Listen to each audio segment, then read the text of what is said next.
አርእስተ ዜና ብሔራዊ የደም ባንክ አገልግሎት በጤናው ዘርፍ እያበረከተ ያለው አስተዋጽኦ ከፍተኛ መሆኑ በተወካዮች ምክር ቤት የማህበራዊ ጉዳዮች ቋሚ ኮሚቴ ገለጸ። ኢቦላን ለመቆጣጠር የተቀመጠው ጊዜ የአጭር ጊዜ ግብ መሳካቱን የዓለም ጤና ድርጅት አስታወቀም።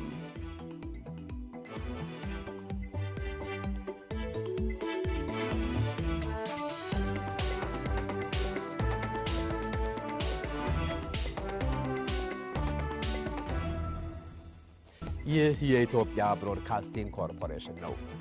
ጤና ይስጥልኝ። ተመስገን በየነ ነኝ። የዕለቱ የ7 ሰዓት ዜና እነሆ።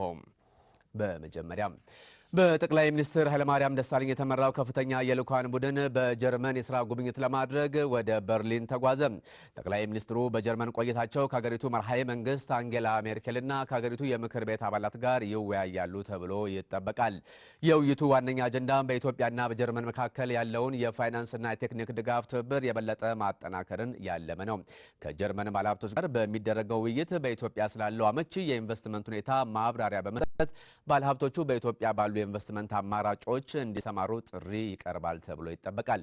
ጀርመን በተለይ በዩኒቨርሲቲዎች ለሚካሄዱ የሪፎርም ስራዎችን በገንዘብና በቴክኒክ በመደገፍ ረገድ ሚናዋ ከፍተኛ መሆኑን ገብረ ሚካኤል ገብረ መድህን ዘግቧል። ብሔራዊ የደም ባንክ አገልግሎት በጤናው ዘርፍ እያበረከተ ያለው አስተዋጽኦ ከፍተኛ መሆኑ በተወካዮች ምክር ቤት የማህበራዊ ጉዳዮች ቋሚ ኮሚቴ ገለጸ። የቋሚ ኮሚቴው አባላት ብሔራዊ የደም ባንክ እንቅስቃሴን ጎብኝተዋል። የኢዚያን ዘገባ ሀብታሙ ድረስ ያቀርበዋል። በህዝብ ተወካዮች ምክር ቤት የማህበራዊ ጉዳዮች ቋሚ ኮሚቴ የብሔራዊ የደም ባንክን እንቅስቃሴ በጎበኘበት ወቅት የብሔራዊ የደም ባንክ አገልግሎት ዋና ዳይሬክተር ዶክተር ዳንኤል ገብረ ሚካኤል እንደገለጹት በ2007 የመጀመሪያ ሩብ ዓመት ባንኩ ከ26000 ዩኒት በላይ ደም ሰብስቧል። ይህም ከባለፈው ዓመት ተመሳሳይ ወቅት ጋር ሲነጻጸር 43 በመቶ ብልጫ አለው። ይህ የሚያሳየው ምንድነው? ከጊዜ ወደ ጊዜ አንድ የደም ኮሌክሽኑ የደም ስብሰባው እየጨመረ መምጣቱ፣ ሁለተኛ ደግሞ ከበጎ ፈቃደኞቻችን የምናገኘው የደም ፍላጎት የደም መጠን እየጨመረ መምጣቱና ለሆስፒታሎች የምናደርሰው የደም መጠን ቁጥር ደግሞ እየጨመረ መምጣቱን የሚያሳይበት ነው። እንደ ዋና ዳይሬክተሩ በ3 ወራት ውስጥ ከተሰበሰበው ደም ውስጥ 87 በመቶ ያህሉ ከበጎ ፈቃደኞች የተለገሰ ነው። በፈቃደኝነት የሚደረግ ደም ልገሳን ለማበረታታትና ለማጠናከርም የመረጃ መረቦችን በመጠቀም ህብረተሰቡን የማሳወቅና በተቋማት የደም ልገሳ ክበቦችን ማቋቋም መቻሉን ዋና ዳይሬክተሩ ጠቅሰዋል። በህዝብ ተወካዮች ምክር ቤት የማህበራዊ ጉዳዮች ቋሚ ኮሚቴ ሰብሳቢ አቶ አየለ ነገሬ ባንኩ በደም እጥረት የሰው ህይወት እንዳያልፍና የእናቶችና ህጻናት ሞትን በመቀነስ በኩል ከፍተኛ አስተዋጽኦ እያበረከተ ነው ብለዋል። በጣም ጠንካራ ጎን አይተናል። በየንም ወስተው የደም ዩኒቱ የመሰብሰቡ ጉዳይ ከ40 ሺህ ወደ 80 ሺህ ከፍ ብለዋል። ይሄ ማለት እንደ ጠንካራ ጎን እናንሳው እንጂ ገና ፍላጎቱ ተሟላ ማለት አይደለም። ግን መንግስት ካቀደው እነሱም ከቅዳቸው አንፃር ከፖሊሲ አንፃር የእናቶችን ሞት የህፃናትን ሞት ከመቀነስ ከፍተኛ ሚና አለው። በኢትዮጵያ የደም ባንክ አገልግሎት በ1962 የተጀመረ ሲሆን ባንኩ ከ2004 ጀምሮ ተጠሪነቱ በጤና ጥበቃ ሚኒስቴር ስር መሆኑ የሚታወስ ነው። ለኢትዮጵያ ሚሌኒየም 2000 መታሰቢያ ከተቀረጹ ፕሮጀክቶች መካከል አንዱ የሆነው ብሔራዊ ቡና ሙዚየም በደቡብ ብሔሮች ብሔረሰቦችና ክልላዊ መንግስት በካፋ ዞን በቦንጋ ከተማ እየተገነባ ነው። የሙዚየሙ ግንባታ በአሁኑ ወቅት 97 በመቶ ተጠናቋል። የተወካዮች ምክር ቤት የባህል ቱሪዝምና መገናኛ ብዙሃን ጉዳዮች ቋሚ ኮሚቴ አባላት የሙዚየሙን ግንባታ ጎብኝተዋል። ህንፃው ከ2800 በላይ ካሬ ሜትር ላይ ያረፈ ሲሆን ቋሚና ጊዜያዊ የኤግዚቢሽን ማሳያ ቦታ፣ የምርምር ክፍሎች፣ ከቡና ጋር የተያዘ ቤተ መጻሕፍት ያለበት ቢሮዎችና ጥበቃ የሚያስፈልጋቸው ቅርሶችና ሰነዶችን የያዘ መሆኑን በጉብኝቱ ወቅት ተገልጿል። ቋሚ ኮሚቴ አባላቱ ሙዚየሙን ከጎበኙ በኋላ የካፋ ህዝብ ሙዚየሙን ለመገንባት ያሳየውን ቁርጠኝነት የሚደነቅ መሆኑን ገልጸዋል። ሙዚየሙ ለሀገረ ገጽታ ግንባታ ትልቅ አስተዋጽኦ ስለሚያበረክት ሁሉም የበኩሉን እንዲወጣም አሳስበዋል። ዘገባው የተወካዮች ምክር ቤት የኮሚኒኬሽን ዳይሬክቶሬት ነው። በተያዘ ኮሞ ብሔራዊ ፓርክ የአካባቢ ማህበረሰብ ፓርኩ ያለበትን ጥቅም እንዲገነዘብ በዚህ ጉዳይ ላይ ግንዛቤ መፍጠር ስራ እንዲሰራ የተወካዮች ምክር ቤት አባላት አሳሰቡ። የተወካዮች ምክር ቤት የባህል ቱሪዝምና መገናኛ ብዙሃን ጉዳዮች ኮሚቴ ፓርኩን ጎብኝቷል። ፓርኩን በባለቤትነት በመያዝ የታዩ ችግሮችን በእቅድ ይዞ ለመፍታት መዘጋጀቱን የቤንች ማጂ ዞን አስተዳደር ገልጿል። የኦሞ ብሔራዊ ፓርክ በአገሪቱ ከሚገኙ ፓርኮች ሁሉ በቆዳ ስፋቱና በያዘው ብዝሃ ሕይወት ብዛት ቀዳሚም ነው። ፓርኩ በአካባቢው ማህበረሰብ የሰደድ እሳት በመልቀቅ ጎሽና ዞኖች ላይ አደን በማካሄድ ፓርኩ ለጉዳት እየተዳረገ ነው። በፓርኩ እየተከሰተ ያለውን ችግር በሚመለከት የተወካዮች ምክር ቤት የባህል ቱሪዝምና መገናኛ ብዙሃን ጉዳዮች ቋሚ ኮሚቴ አባላት ከቤንች ማጂ ዞን አስተዳደር አካላት ጋር ውይይት አካሂደዋል። ዘገባው የተወካዮች ምክር ቤት የኮሚኒኬሽን ዳይሬክቶሬት ነው።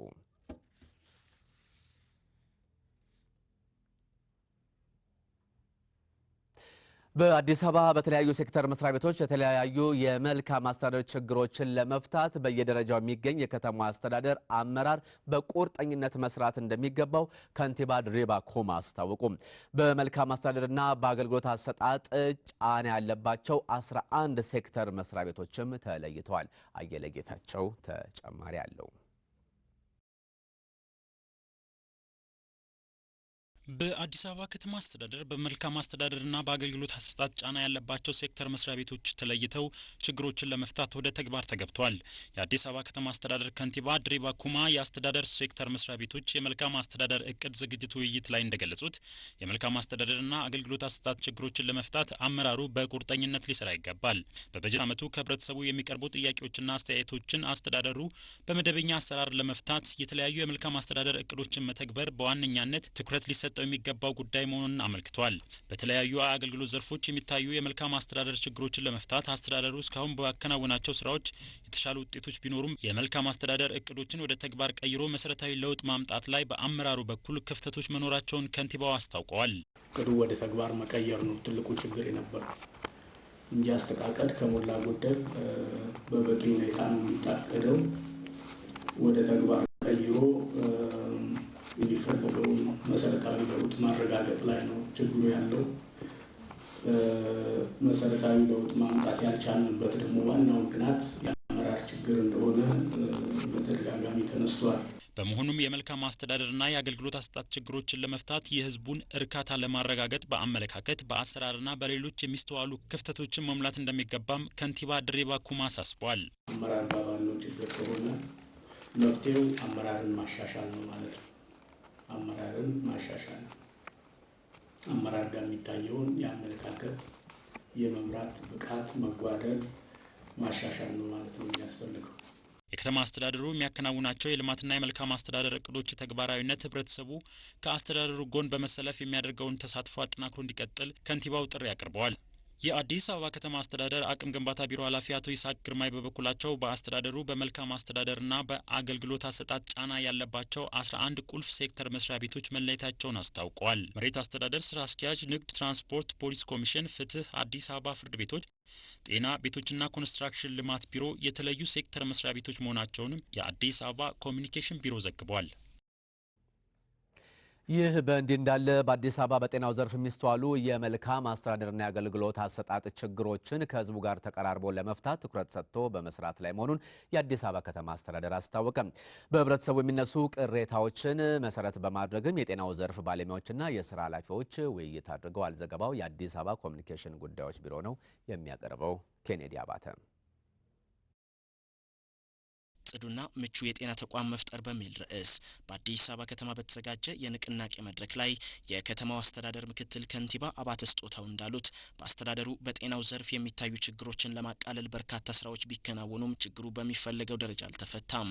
በአስተዳደሩ በጤናው ዘርፍ ህብረተሰቡ በየጊዜው ከሚያነሳቸው ቅሬታዎች መካከል የመድኃኒትና የሕክምና ቁሳቁሶች በበቂ ሁኔታ ለመቅረብ፣ የህሙማን አያያዝና የባለሙያዎች ስነ ምግባር፣ ቀልጣፋና ጥራት ያለው የሕክምና አገልግሎት ያለመስጠትና የጤና ተቋማት ጽዱና ምቹ ያለመሆን ችግሮች እንደሚገኙበት ተጠቅሷል። በጤናው ዘርፍ ከመልካም አስተዳደርና አገልግሎት አሰጣጥ ጋር በተያያዘ የሚስተዋሉ እነዚህንና መሰል ጥያቄዎችና ቅሬታዎች አስተዳደሩ ከህዝቡ ጋር ተቀራርቦ በመወያየት ችግሩን በዘላቂነት ለመፍታት ከፍተኛ ትኩረት ሰጥቶ በመስራት ላይ መሆኑን ምክትል ከንቲባው አመልክተዋል። አስተዳደሩ ለጤናው ዘርፍ በሰጠው ልዩ ትኩረት የመሰረታዊ ጤና አገልግሎት ተደራሽነት ለማረጋገጥ ከፍተኛ ጥረት በማድረግ ላይ ቢሆንም በህብረተሰባችን የሚነሳውን የአገልግሎት አሰጣጥና የመልካም ማስተዳደር ቅሬታ ትኩረት ሰጥተን ለመፍታት ህብረተሰቡን ማወያየትና ማሳተፍ አብይ ተግባር መሆኑን አስተዳደሩ በጽኑ ያምናል። የአዲስ አበባ ጤና ቢሮ ኃላፊ አቶ ግርማ አሸናፊ በኩላቸው ቢሮው የጤና ተቋማቱን ጽዱና ምቹ በማድረግና በዘርፉ የስነ ምግባርና የአመለካከት ለውጥ እንዲመጣ እያከናወነ የሚገኘው ስራ ውጤታማ እንዲሆን ሁሉም ባለድርሻ አካላት ርብርብ እንዲያደርጉ ጠይቀዋል። በየጤና ተቋሞቻችን የሚታየው የጽዳት መጓደል መሰረታዊ በሆነ የአመለካከት ለውጥ በማምጣት ሁሉም ጤና ተቋሞቻችን ለተገልጋይና ለህሙማን እንዲሁም ለጤና ባለሙያ ለራሱ ደህንነትና ለአካባቢው ህብረተሰብም ንጹህና ምቹ ማድረግ የጤና ተቋሞቻችንን ገጽታ የመቀየር እዚህ ያለነው የሁላችንም ድርሻ ነው። የየሆስፒታሎቹ የስራ ኃላፊዎችና ባለድርሻ አካላትም ሆስፒታሎችና የጤና ተቋማት ጽዱና ምቹ እንዲሁም የተቋማቱን አገልግሎት አሰጣጥ ፈጣን፣ ቀልጣፋና ፍትሃዊ ለማድረግ በላቀ ቁርጠኝነት በመስራት በህብረተሰቡ የሚነሱ ቅሬታዎችን ለመፍታት እንደሚሰሩ አስታውቀዋል። የአስተዳደሩ ጤና ቢሮ ባዘጋጀው በዚሁ የንቅናቄ መድረክ የአስሩም ክፍለ ከተሞች ስራ አስፈጻሚዎች፣ የሆስፒታል ስራ አስኪያጆችና ሜዲካል ዳይሬክተሮች እንዲሁም ሌሎች ባለሙያዎችና የህዝብ አደረጃጀቶች ተሳታፊ መሆናቸውን የአዲስ አበባ ኮሚኒኬሽን ጉዳዮች ቢሮ ዘግቧል። የብሔር ብሔረሰቦችና ህዝቦች የነጻነትና የእኩልነት መብት የተረጋገጠበትን ህገ መንግስት በመጠበቅ የክልሉ ህዝብ ከድህነት ነጻ ለመውጣት የጀመረው ሁለንተናዊ ጥረት አጠናክሮ መቀጠል እንዳለበት የጋምቤላ ክልል ርዕሰ መስተዳድር አስገነዘቡ። በህገ መንግስታችን የደመቀ ኢትዮጵያዊነታችን ለህዳሴያችን በሚል መሪ ቃል 9ኛው የብሔሮች ብሔረሰቦች ቀን በክልል ደረጃ ተከብሯል። ርዕሰ መስተዳድሩ አቶ ጋትሉዋክ ቱትኮት በበዓሉ ላይ እንደገለጹት ብሔሮች ብሔረሰቦችና ህዝቦች የነጻነትና የእኩልነት መብት የተጎናጸፉበትን ህገ መንግስት በመጠበቅ የክልሉ ህዝብ ከድህነት ነጻ ለመውጣት የጀመረውን ትግል አጠናክሮ ሊቀጥል ይገባል። በክልሉ ባለፉት 2 አስርት ዓመታት በተለይም በጤና፣ በትምህርት፣ በንጹህ መጠጥ ውሃ፣ በምግብ ዋስትና፣ በመንገድና በሌሎችም የማህበራዊና ኢኮኖሚያዊ መስኮች ህዝቡን ተጠቃሚ ያደረጉ የልማት ስራዎች መከናወናቸውንም ገልጿል። በቀጣይም ካሁን በፊት የተገኙ የልማት ስኬቶችን ህዝቡን አሳታፊ ባደረገ መልኩ አጠናክሮ ለማስቀጠል የክልሉ መንግስት በቁርጠኝነት እየሰራ ነው ብለዋል። የበዓሉ ታዳሚዎች በሰጡት አስተያየት በዓሉ የእኩልነት መብታቸው የተረጋገጠበት ዕለት መሆኑ ብቻም ሳይሆን ባህላቸውና ቋንቋቸው እንዲሁም ባህላዊ እሴቶቻቸውን የማሳደግ መብት የተጎናጸፉበት ታሪካዊ ቀን ጭምር ነው ማለታቸውን የኢትዮጵያ ዜና አገልግሎት ዘግቧል። ዘመናዊ የግብርና ቴክኖሎጂንም በመስመር መዝራትን በመጠቀም ምርታቸውን ማሳደግ መጀመራቸውን በኢትዮጵያ ሶማሌ ክልል የሚገኙ ሞዴል አርሶ አደሮች ገለጹ። የምስራቅ አፍሪካ ግብርና ምርታማነት ማሻሻያ ፕሮጀክት ያዘጋጀው የመስክ ጉብኝት ላይ አርሶ አደሮች እንደገለጹት ኮብሳ የተሰኘውን ምርጥ ዘር በመስመር በመዝራት ቀደም ሲል ሲያገኙ ከነበረው በእጥፍ ምርት ማግኘታቸውን ተናግረዋል። የክልሉ የእንስሳት ተፈጥሮ ሰብል ምርት ቢሮ ኃላፊ አቶ ጉሌድ አውአሊ አርሶ አደሮችን የዘመናዊ ግብርና ቴክኖሎጂ ሙያም ድጋፍ የመስጠት ስራ ተጠናክሮ እንደሚቀጥል መናገራቸውን የክልሉ ኮሚኒኬሽን ጉዳዮች ቢሮ ዘግቧል።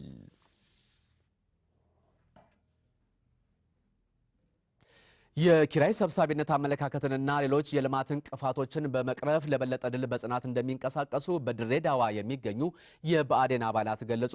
የድርጅቱ 34ኛው የምስረታ በዓሉን በፓናል ውይይትና በሌሎችም ስነ ስርዓቶች ተከብሯል። በበዓሉ ላይ ከተሳተፉት የድርጅቱ አባላት እንደገለጹት ብአዴን በድሬዳዋም ሆነ በአጠቃላይ በአገሪቱ እየተመዘገበ ላለው እድገት የራሱን ድርሻ እየተወጣ ነው ብለዋል። በቀጣይም የኢትዮጵያን ህዳሴውን ለማድረግ በሚደረገው ጥረት የእድገትና የልማት እንቅፋቶችን በመታገል ከድርጅታቸው ብአዴን ጎን በመሰለፍ እንደ ድርጅት አባልም ሆነ እንደ ዜጋ የበኩላቸውን ድርሻ ለመወጣት በጽናት እንደሚንቀሳቀሱ የድርጅቱ አባላት ተናግረዋል።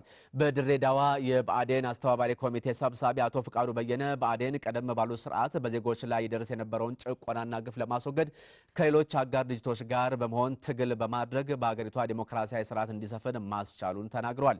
በቀጣይም በድርጅቱ የተገኙ ውጤቶችን በማስቀጠል አባላትና ደጋፊዎቹ ጠንክረው እንዲሰሩ ማስገንዘባቸውን የድሬዳዋ የመንግስት ኮሚኒኬሽን ጉዳዮች ቢሮ ዘገባ አመልክቷል።